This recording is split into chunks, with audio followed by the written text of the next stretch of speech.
годы моей юности гремело название нового города Темиртау, где строился один из крупнейших металлургических комбинатов Советского Союза.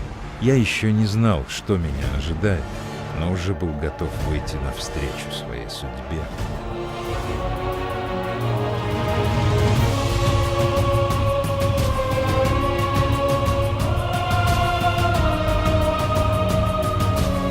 У хорошего металлурга должно быть особое чутье. Он должен чувствовать металл на расстоянии и даже видеть его через корпус дома.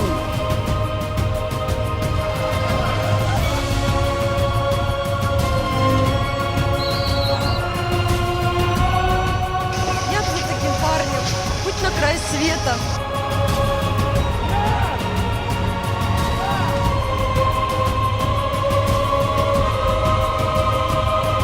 Назарбаев, знаешь, что я тебе скажу? Любая вера может рухнуть.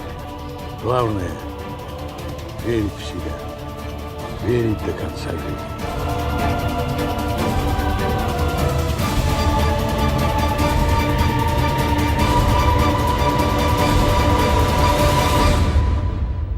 Что ты там шумишь на заводе, товарищ Назарбаев?